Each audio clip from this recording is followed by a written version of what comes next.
Hey guys, Bobbyjudo. I'm cold today because it's very cold outside. It's definitely fall on the way to winter.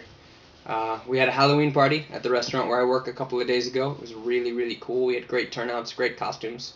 So I'm going to try to post maybe a video with just some pictures of that in the next couple of days. And then tomorrow is Karatsu Kunchi. It's one of the days of Karatsu Kunchi, which is my favorite festival in all of Japan. And I'm going to go to that and try to get some pictures to post. But today, I want to tell you a story. I get a lot of questions about how I learned Japanese and what's up with Japan. And usually I'm less than enthusiastic about answering those because I don't want to set myself up as an expert on either the language or the country, and I don't want to come off like I'm trying to be your teacher. As I said in the Senpai Kohai series, I'm not a teacher. I'm just another student in your class who likes to talk. I really like the way Blunk put it in one of his videos. He said, we're all on the same road, and some of us might be further along that road than others, but we're all going to the same place, and we're all going to get there. So instead of just me telling you how it is, I'm going to try something different. I'm going to tell you a story that weaves together some Japanese culture, some Japanese language stuff that I learned in the context that I learned it, and something that happened to me. And hopefully that will help me satisfy some of the Japan and Japanese hungry viewers out there without being too preachy. Though, if I'm being honest, I have another reason that I want to tell this story, which is to commemorate my dear friend and roommate, Brett. Brett, he is unfortunately not with us anymore. He went back to America, and I miss him already. He was Mr. James in my Mr. James spoof. So before I start the story, you can go check out his goofy ass face if you want. I think having good friends who you share a mother tongue with is really important, because no matter how much Japanese I've learned, it still takes effort for me to function in it. Even if it's just a small bit of effort, it's always going to be easier for me to just speak English. And sometimes you get tired or frustrated or stupid, and when you do, you want to be able to have someone you can do that with. At least I do. Anyway, Brett's gone, so to my other friends who don't live in my apartment, yoroshiku. Come over and sleep on my floor once in a while. So, Brett and I met in Saga, and we hung out a lot. I lived a ways out of Saga City, and he lived right in the hustle and bustle, which is not all that hustly and bustly. Saga Prefecture is famous in Japan for being the prefecture that people don't know or don't care about. It's considered pretty inaka. Inaka can mean either the countryside or the middle of fucking nowhere, depending on how it's said. But Saga, it's big enough for a couple of shopping malls and a movie theater or two and some good bars. And on the weekends, I'd bike into Saga City and go out with my friends and almost always crash at Brett's. So one day in March 4th of 2007, I remember it very well, we got together for a sports education event that we had helped organize to teach little kids about American football.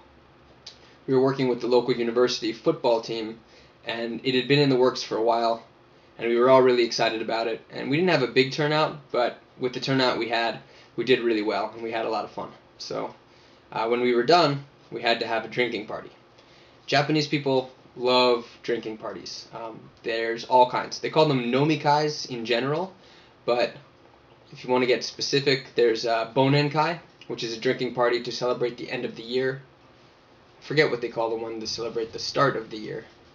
But they have kangekais, which are welcome parties, sobetsukais, which are farewell drinking parties, and then otsukarekais. Otsukarekais come from the word otsukare-sama desu. Otsukare-sama is a Japanese set phrase that means, it translates as you look tired, or you must be tired.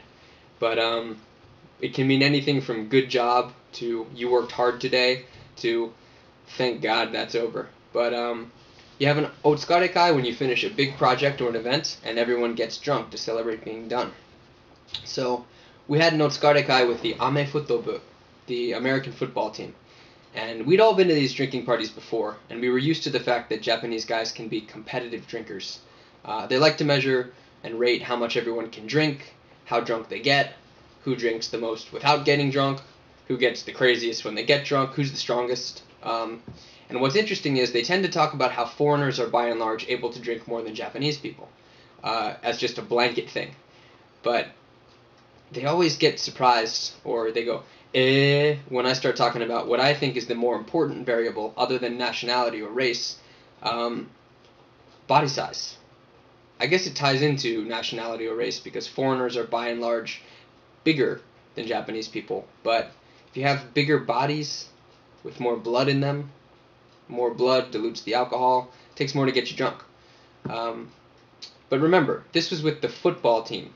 And I don't know what your opinions of American football are, but I hope at least we can agree that people who play American football tend to be kind of big. I can assure you that these guys were big.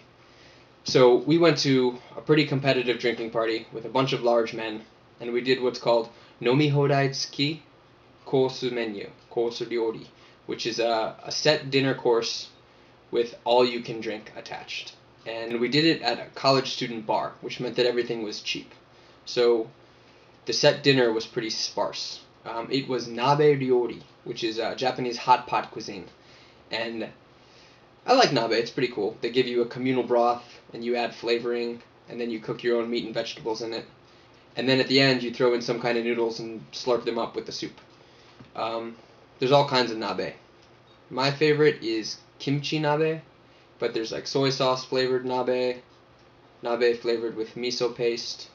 I usually don't like motsunabe, intestines, but that would have been better than what we got, which we all joked was mizunabe.